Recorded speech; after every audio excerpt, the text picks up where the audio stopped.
The first thing that changed was silence. Not the calm kind, the respectful kind. When Evelyn Cross walked into the operations room now, conversation stopped. Not because anyone was afraid to speak, but because every man in that room understood something fundamental had shifted. She was no longer the 18-year-old attachment. She was a variable no one could ignore. Chief Mason Reed stood at the head of the table as satellite images lit the wall. Red markers blinked across the valley like open wounds. The cell has moved, intelligence reported. Same signature. Same shooters. They know we're hunting them. Reed nodded slowly. They're baiting us. Eyes turned, almost unconsciously, toward Evelyn. She stepped closer to the screen. They're not baiting, she said. They're triangulating. A senior SEAL frowned. You sure? She pointed to a ridgeline barely visible on the image. That slope creates a false echo.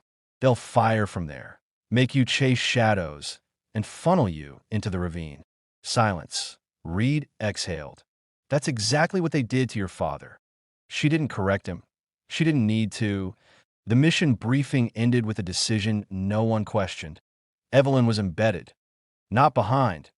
Not observing. Embedded. The insertion happened under cloud cover, rotors slicing the night air. The terrain was hostile, unforgiving. Rocks cut boots. Wind carried whispers that sounded like voices. Rourke moved beside Evelyn, lowering his voice. You ever get scared? She adjusted her sling. All the time. He blinked. Could have fooled me. She glanced at him. Fear doesn't mean stop. It means focus. They took positions before dawn. Visibility was poor. Enemy fire hadn't started yet, which worried Reed more than bullets ever did. Too quiet, he muttered. Then it happened, a single shot. Not at them. Above them, a warning. They're hurting, Reed said sharply. Gunfire erupted from 3 directions. SEALs dropped, returned fire, advanced in practiced harmony, but something was wrong. The shooters weren't where they should have been. Evelyn was already scanning. No, she whispered. They're not there. She shifted her scope slightly upward. There. A cliff face, vertical, nearly impossible. Reed stared. No one shoots from that. They do, she replied. Because no one expects it. Can you reach them? Reed asked. She didn't answer. She fired. The recoil barely moved her point. One enemy fell. Then another. Then silence again, but this time final. Rourke let out a breath he didn't realize he'd been holding. Jesus, she ended it before we even. A second wave hit them from the ravine. Close quarters, chaotic, that a SEAL went down, hard. Reed shouted orders, dragging his man behind cover. Evelyn slung her rifle and moved. No, Reed snapped. Stay back. She was already there, applying pressure. Calm hands steady despite blood everywhere. He'll live, she said. But you have 3 minutes before they regroup. Reed stared at her, stunned. You're 18, he said. She met his eyes. Today. They pushed forward. The final firefight was brutal. Dust. Smoke. Screams cut short. When it ended, the valley belonged to them. Extraction came late. Back at base, command reviewed helmet cams, sniper logs, telemetry. One analyst shook his head slowly. She took 7 shots. 7 confirmed kills. Longest at a distance, most of our veterans won't even attempt. A colonel leaned back. She didn't just outperform them, he said. She redefined engagement. Paperwork moved fast after that. Too fast. Evelyn was called into an office with flags on the wall and men whose names never appeared on rosters. You understand? One said, that what you are is rare. She nodded. We can't officially enlist you. Another added. Not yet. So I disappear, she said quietly. The men exchanged looks. Yes. She looked down at her hands. Good, she said. I work better unseen.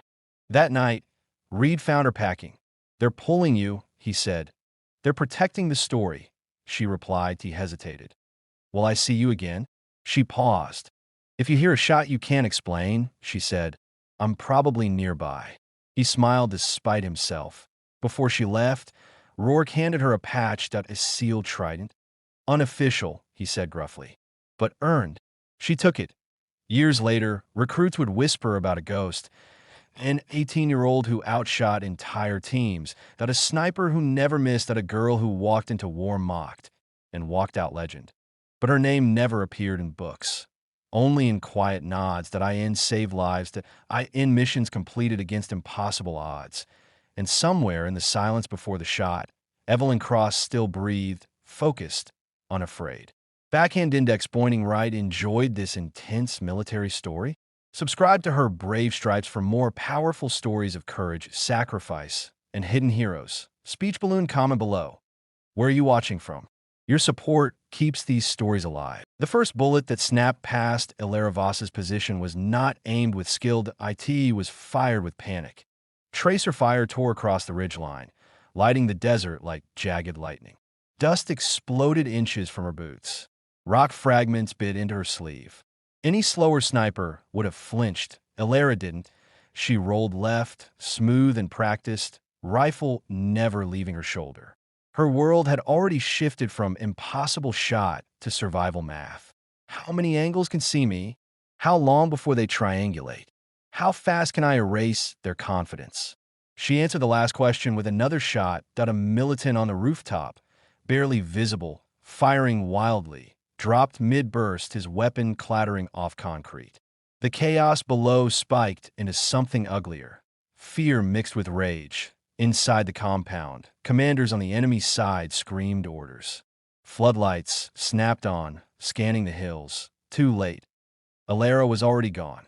She slid down the reverse slope, body low, rifle tight, moving not away from danger but through it. Her exfil route was not safe. It never was. Command had marked it acceptable loss risk. She'd seen the file. She always did. Viper 1, break contact immediately. Colonel Hale's voice came sharp now, urgent. Extraction window closing. I'm aware, Ilera replied calmly, even as another round cracked the rock behind her. I need 40 seconds. 40 seconds for what? To make them blind. She stopped, braced, exhaled. Another shot. Another light went dark, then another. Within seconds, the compound's illusion of control collapsed. Darkness returned, broken only by muzzle flashes and shouting. The most dangerous environment for untrained fighters. Inside the bunker thousands of miles away, Major Rourke stood frozen. He had argued against her deployment. He had called her a risk variable. Now he watched trained men fall into confusion because one woman on a ridge understood fear better than they ever would. Ground team, move now, Hale ordered. Falcon team, surge, the compound gates. Breaching charges detonated in precise thunderclaps. Smoke flooded corridors. Commands were barked. Hostages screamed. The first militant rounded a corner and dropped before he could fire. Inside a dark room, bound hands shook as boots thundered closer. FRINDLIS, a voice shouted. Hands were cut free. Bodies were shielded. Tears fell freely. Outside, Ilera took her final shot. Not to kill, but to convince that a round punched through a vehicle engine block just as reinforcements attempted to mobilize. Flames erupted. Panic followed. Then she moved. Extraction wasn't a helicopter. It was a run. 2 kilometers of broken terrain under intermittent fire with no margin for injury. Her breathing changed, deeper now, faster but controlled. Pain lanced her side where a shard had cut through fabric. Ignore it. She reached the rally point just as Falcon Team's rear element cleared the compound with the last hostages. The sound of rotors tore through the night. A helicopter descended hard, guns flaring. Ilera collapsed into the dust as hands grabbed her webbing. You're hit, someone said. Not enough, she replied. Inside the aircraft, 7 hostages huddled together, shaking, alive. One of them, the communications officer, stared at her with wide eyes. It was you, he whispered. You saved us. Ilera looked away. Back at command, silence filled the bunker again. But this time, it wasn't regret. It was awe. Colonel Hale removed his headset slowly. Mission successful, he said. All hostages recovered. 0 friendly fatalities. Rourke swallowed. He hadn't spoken since the extraction feed went live. I was wrong, he finally said. I doubted her. Hale nodded once. So we did the system. Days later, Alara stood alone on a firing range, and no ceremony yet. No cameras, just distance markers and wind flags. She preferred it that way. A young lieutenant approached, nervous. "Ma'am, they're calling that shot impossible." Alara adjusted her rifle, calm as ever. Impossible is a word people use when they're afraid to measure properly. She fired. Dead center. You've been watching this story on the channel, Her Brave Stripes. If you believe courage has no gender, subscribe now and tell us in the comments. Where are you watching from? A week later, Command revised its doctrine. Her name wasn't mentioned publicly, but every sniper now trained knowing one truth. When commanders doubted her, one impossible shot proved them wrong, and the hostages lived because of it.